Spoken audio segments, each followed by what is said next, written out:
በዚሁ መሰረት ብዙዎቹ ድራማ ላይ የሚሰሩትን ሰዎች መልሶ ሰብስበን አንድ አይነት ነገሮችን ለመስራት ብናቅድም ባልተሳካ ሁኔታ ላይ አሁንም ስብስቡን ማግኘት ስላልቻልን በአዲስ ድራማ መጥተዋል። ዮአዳን ላይ ሜን ካራክተር ሆነው ሲሰሩ የነበሩ 3 ልጆች በዚህ ድራማ ላይ ተካተው ሲሆን አሁን ላይ የመጣው ድራማ አሪፍ ተከታታይና የሴት ልጅን ምን አይነት መከራን የሚያሳይ ምርጥ ፊልምና አስተማሪ ሆኖ አግኝተነዋል። ይህም ታዲያ በክፍል 1 ቀንጨብ አድርጌ የማሳያችሁ ይሆናል። አብራችሁን ቆዩ። የዚህን ድራማ ሙሉ ክፍል ጽድት ባለ ቪዲዮ መልኩ ኮሜንት ላይ አስቀምጬላችኋለሁ። እዛ ላይ ሊንኩን እየነካችሁት ከአንድ ጀምራችሁ ማየት ትችላላችሁ። አሊያም ግን በአንተው ድምፅ እናያለን የምትሉ ካላችሁ በዚህ ቪዲዮ ላይ አሁን አብረን የምንቀጥል ይሆናል።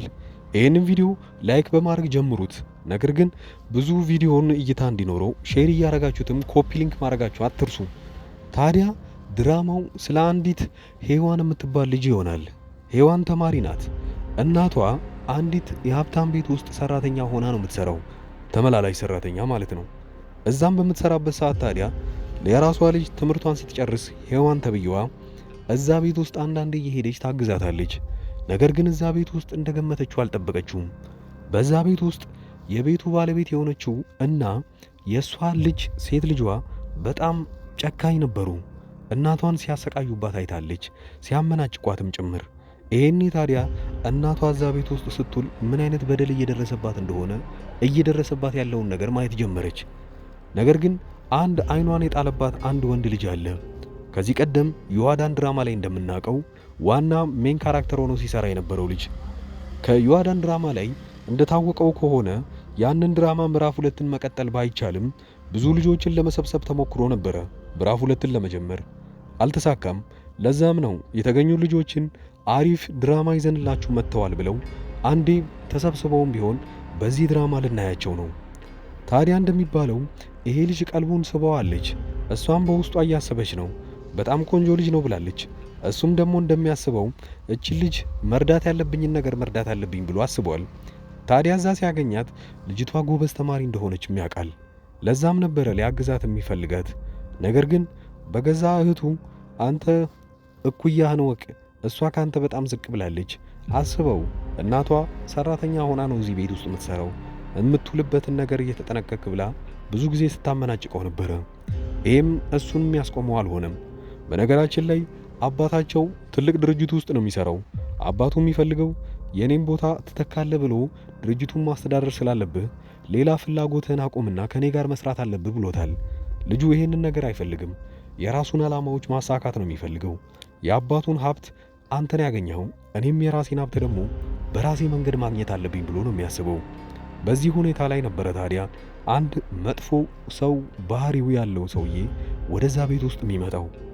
የራሱ የአባቱ ልጅ ሆኖ ሳለ ከእናቱ ጋር ግን አንድ አይነት አይደለም። ይሄ መጥፎ ባህሪ ያለው ልጅ ታዲያ እዛ ቤት ውስጥ በመጣ ቁጥር ጥፋቶችን አጥፍቶ ነው የሚሄደው። አንዳንዴ የሰዓቶችን ምናምን ነገር ይወስድና በሰራተኞቹ ሲሳበብ ነበረ። ሰራተኛዋ እናቷ ስለነበረች አንቺ ወስደሻል ወይ ብላ ነበር የምትታማው። ልጁም ብዙ ሰው አይጠረጥረውም ከእናትየው በስተቀር። እዛ ቤት ውስጥ ወጥቶ ከገባ በኋላ ግን ከዚህ በኋላ ትናንሽ ነገሮችን አይደለም ወስደው፣ ከዚህ በኋላ የምወስዳቸው ዕቃዎች በጣም ለኔ ትልቅ ትርጉምና ትልቅ ለውጥ የሚያመጡ ነገሮች መሆን አለበት። የአባቴን ውርስ እዛ ቤት ውስጥ ያለውን ነገር እያንዳንዳቸውን ነጥቄ ወስዳለሁ ብሏል። ትክክለኛ አባቱ አሁን ላይ ድርጅት ውስጥ የሚሰራው ልጅ ማለት ነው። ታዲያ ይሄ በሚሆንበት ሰዓት ላይ ግን አንድ ነገር አለ። የዛ ቤት ልጁና የአሰሪዋ ልጅ አሁን ላይ በፍቅር ሊጣመሩ ብዙም ነገር የሚቀራቸው አይሆንም። ሁለቱም ተሳስበዋል። ብዙ ነገሮች ብቻቸውን እያሰቡ ነው ያሉት። በዚህ ሁኔታ ላይ ነው ታዲያ ድራማው የሚጀምረው። እንደነገርኳችሁ አደይ ድራማ ላይ በምዕራፍ 1 የሚሰሩ ልጆች እዚህ ላይ ብዙዎቹ ተካተዋል። ለዛም ነበረ ምዕራፍ 2ን መስራት ባይቻልም በአንዳንድ ችግሮች እንዳለ ሙሉ ሰዎችን ድራማው ላይ ለመሰብሰብ ቢሞከርም አንዳንዶቹ ሌላ ድራማዎችን ስለጀመሩ አንዴ መሰብሰብ የሚቻለው አሁን ላይ ድራማ ያልሰሩትን ሰዎች ነው። ከዛም ውስጥ ዋነኛ የሚባሉት ልጆች ገብተዋል ድራማው ላይ። ለዛም ነው ገና ክፍል 1 ብዙ ሰው ስለወደደው በዚህ ድራማ ላይ ብዙዎቻችሁ የምትደሰቱበት ይሆናል። አሊያም ግን አሁን ላይ ድራማውን ሙሉ ክፍሉን እያያችሁ ባንተው በአንድ ድምጽ ትረካ ብትተርክልን ደስ ይለናል ካላችሁ የእናንተ ድጋፍ ያስፈልገኛልና እኔም ለእናንተ የምችለውን ያህል እማቀርብላችሁ ይሆናል። ከዚህ በቀደም እንዳቀረብኩላችሁ በጽናት ድራማ ላይና በሐረግ ድራማ ላይ ብዙውን ክፍሎች እንደዚሁ በአንድ ድምፅ የተረጉምኩላችሁ ናችሁ። ቢያንስ አብዛኞቻችሁ ከ40 እስከ 30 ሺህ ሰዎች በጣም በተደጋጋሚዎች ጊዜ እያዳመጣችሁልኝ ነበረ። ለዚህም ለእናንተ ከልብ ምስጋና አለኝ። ሌላኛው ነገርም ቢሆን በዚህ ድራማ ላይና ሌላ እንዲቀርብላችሁ የምትፈልጉት ድራማም ካለ እኔ ለእናንተ ለመስራት ዝግጁ ነኝ። አብዛኛውን ድራማ የወደዳችሁትን ነው እንደዚህ በአንድ ድምፅ ምሰራላችሁ። ይሄ ዋነኛው የእናንተን ድራማ እዛው አማርኛ እያወሩ ያሉትን በዚሁ በድጋሚ ማቅረብ ሳይሆን ክፍል 1 ከተለቀቀ ክፍል 2 ላይ ምን ይፈጠራሉ የሚለውን ነገር እኔ በድምጾቹ ማቀርብላችሁ ይሆናል። ለዛም ነው ቀደም አድርጌ ይፈጠራሉ ብዬ የማስባቸውን በዚህ ድራማ ላይ ማቀርብላችሁ። ታዲያ ይህንንም ድራማ ከወደዳችሁት ላይካችሁ ያስፈልገኛልና የስልካችሁን ስክሪን ታብታብ ማድረጋችሁን አትርሱ። በዚሁ ድራማ ላይ ሆኖም በሐረግ፣ በጽናት፣ በዮአዳን ሌሎች በአዳዲስ በሚጀምሩ ድራማዎችም ልንገናኝ ስለምንችል በዚሁ አጋጣሚ አብረን እንቀጥላለንና መልካም ጊዜ። ውድ የአዳዲስ ቲቪ ተከታታዮች እንኳን ደህና መጣችሁ።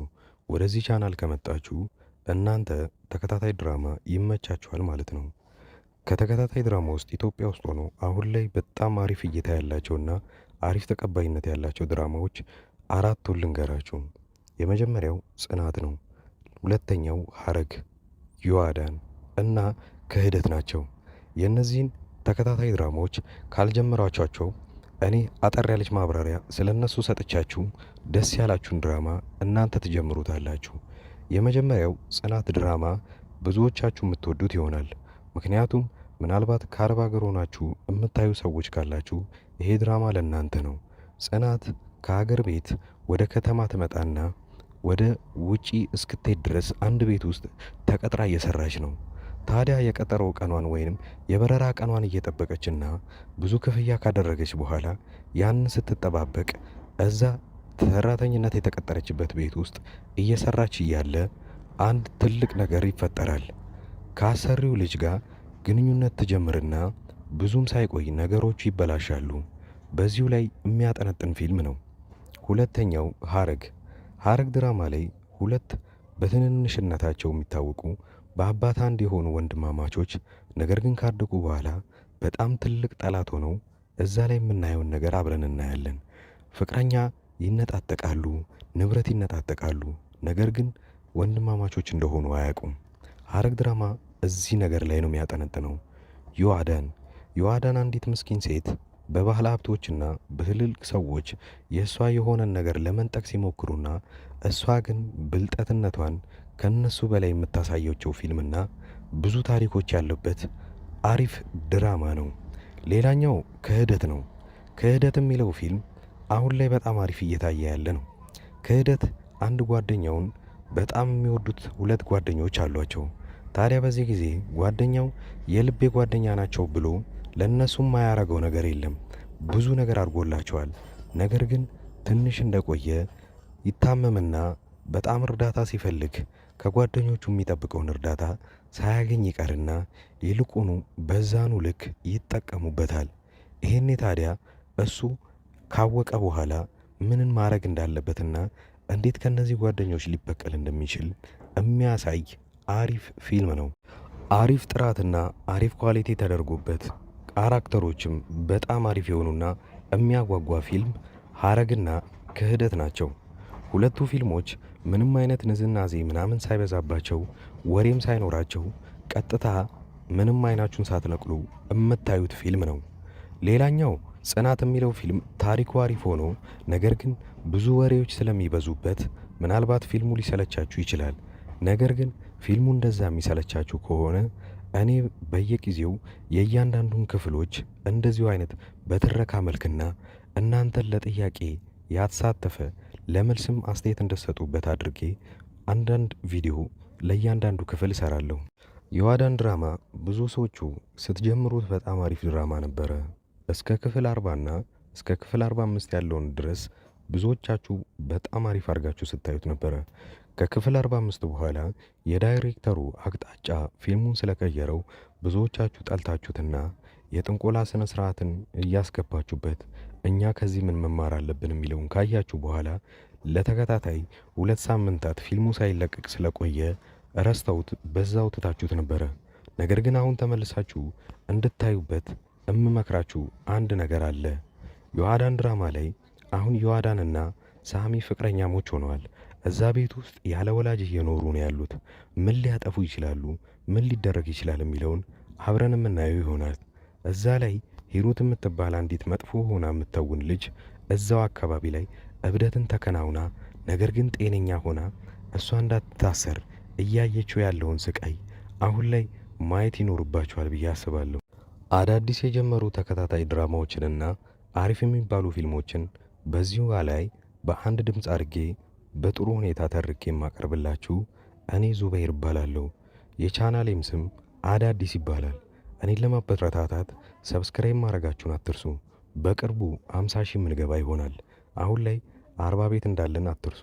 ስለዚህ እባካችሁ አዳዲሶች ሰብስክራይብ በማድረግ በማበረታታት 50 ሺና ከዛ በላይ እናርገው።